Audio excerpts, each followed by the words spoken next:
ते व्यक्तिगत काय ना काय आपलं कामं आहेत, आमदार त्यांच्या क्षेत्राचे काय आता डिपार्टमेंट आपल्याकडे येणाऱ्या दृष्टिकोनातून ते गेले असतील भेटायला. मर्जिंगची दोन्ही राष्ट्रवादी एकत्र येण्याची चर्चा सुरू आहे, त्या पार्श्वभूमीवर या भेटीकडे कसं बघता? आणि चांगलं आहे ना, भेट दोघे एकत्र आलं तर चांगलं आहे, संख्या वाढेल आपला आणि पक्ष मजबूती होईल असं आहे. वारंवार म्हणत आले की पवार गटाचे अनेक नेते दादाच्या संपर्कात आहे, आताच्या भेटीगाठीवरून काय वाटतं? नाही, चांगलं पॉझिटिव्ह दिसत आहे, काय ना काय. आता बघू काय पुढे काय होईल. समजा एकत्र झाल्या दोन्ही संघटनात तुम्ही तयार आहे का दादा गटाचे नेते सगळे?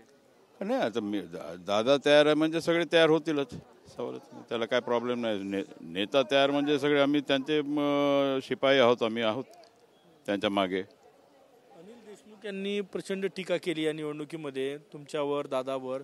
त्यांचे चिरंजीव आज भेटायला गेले. नाही, सगळं आता काय ते इलेक्शन संपलं की सगळं संपते ना, मग सगळे एकत्रित येतात, मग आपलं काम सुरू करावं लागते. तुम्ही नवीन पिढी जी आहे राजकारणात ते यावं असं स्वागत करणार? बिलकुल स्वागत केलंच पाहिजे ना, म्हणून आम्ही थांबलो ना जुने लोक. हे सलील देशमुख असो, रोहित पाटील असो, नाही आले तर त्यांचं स्वागतच आहे, त्यांना पुढे आणलंच पाहिजे. दादा गटात आले तर? दादा गटात आले तर चांगलंच आहे ना. स्वागत आहे. तुमची काही नाराजी की तुम्ही संघटनेच्या कामात सक्रिय, जसं आदिवासींसाठी? बिलकुल आमचं जे आहे ते बेसच आहे ना आमचा, ते कार्यकर्ता म्हणूनच काम करायचं आपल्याला. वर्ष आदिवासींसाठी काम केलं, गडचिरोलीसाठी काम केलं, पुढची काय भूमिका? 2.5 वर्षानंतर मंत्रिपद येईल अशी आशा आहे?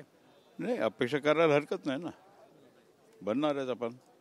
2.5 वर्ष 5 वर्ष दरवेळी मी बनतो, का होईना, 1 वर्ष असेल, 2 वर्ष असेल, आपण बनतो पक्का. यावेळेस पण आशा आहे?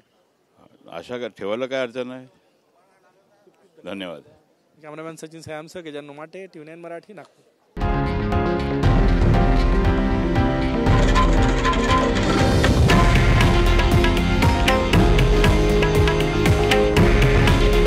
हे आहे देशातील नंबर 1 न्यूज नेटवर्क आणि आपण पाहत आहात TV9 मराठी.